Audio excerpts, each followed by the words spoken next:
I'm in a good mood today, though, because I'm a big baseball fan. It's opening day, so I'm really, yeah. Big baseball fan, man. I got to do something really cool last year, too. I got to check a big bucket list item off at the end of last year's baseball season. I got to go to the World Series. I got to a World Series game, yeah. I'm a New York Yankees fan, and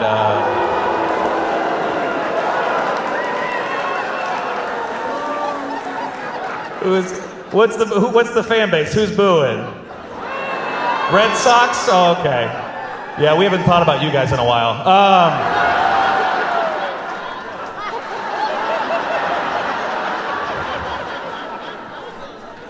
No, man, but I got to go to a World Series game. It was really cool, man. But obviously, if you follow baseball at all, you'll know the World Series didn't go great for my Yankees. And I went to fucking relax.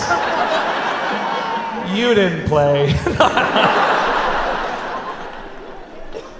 And I went to Game 3 of the World Series, which was one of the more boring games of postseason baseball I've ever seen. I was actually just laughing at it. Like, you ever do that? You ever just laugh at the joke the universe played on you? Have you ever done that? Of being like, oh, a childhood dream in here. Oh, it's bad. Like, if you ever... So the game, not much to write home about. However, the experience is still very fun, right? Like, I'm in Yankee Stadium, it's the World Series, right? I'm talking to people around me, right? Like, I got to know this couple here. They were from New Jersey, and they were, like, my age, so we, like, remembered the same stuff growing up as Yankee fans. This couple here was a little more of a wild card. Because they came in seeming not really to know each other that well, nor seeming to know much about baseball. They were very interesting to me. And me and her started talking at a point, right? She asked where I was from, asked what I do for a living. I told her I was a comedian. And at a point, he leaves. He leaves to go to the bathroom or get a drink or something like that. And then she just goes,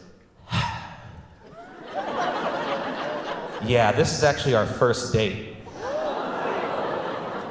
And I was like, to the fucking World Series? And she goes, yeah. And I said, so do you live in New York? She said, no, I live in South Carolina. I said, oh, so does he live in New York? She said, no, he also lives in South Carolina.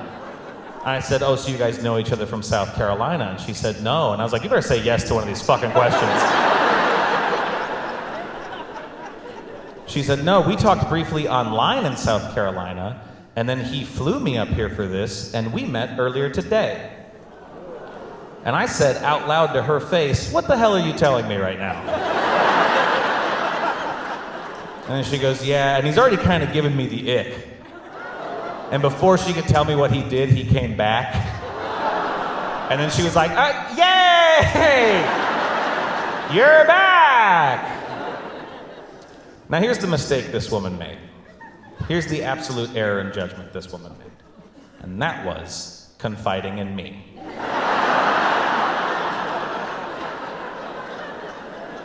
Huge mistake. Because now I know she's not having a good time, right? And he's getting more drinks in him and getting more like affectionate with her. So every time he puts his arm around her, I'm off to the side nudging her, going, like I am not helping this date, right? Now the game ends, the Yankees lose, but for some reason, he chooses that as the moment to kiss her for the first time. Yeah. But the thing was, the kiss was actually really beautiful, right? You know, I was off the side watching it like a pervert, and but it was sweet, right? It had that first kiss energy, right? Like they both had their eyes closed, right? And she was just smiling, and they were just holding in it for a second. And I was just kind of taken aback by it. Like I was, you know, even though the date's kind of weird and stuff, I was just like, you know, maybe this is actually the spark, right? Maybe I'm actually seeing the beginning of something beautiful. I don't know. I just got swept up in the romance of it. And then they pull back from the kiss. And he turns out to the stadium all triumphant, like, yeah, what a day. And she's behind him, and she looks at me and just goes,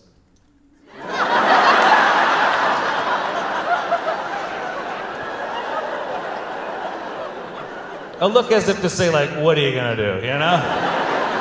Mondays, you know? And then when they leave, she hugs me, which was a pretty big surprise. And then he hugged me, which was a much bigger surprise. But when she hugged me, she whispered something to me. She whispered in my ear, you can use this.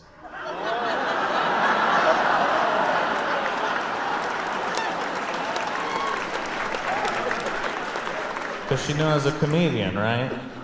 Now here's the thing, people love telling comedians that. Usually they tell us that after they tell like a street joke or like a you had to be there story. And then they'll be like, and you can use that. And I'm like, oh, fucking can I? But she said it in a way I've never heard it delivered before. She said it so earnestly. She said, you can use this.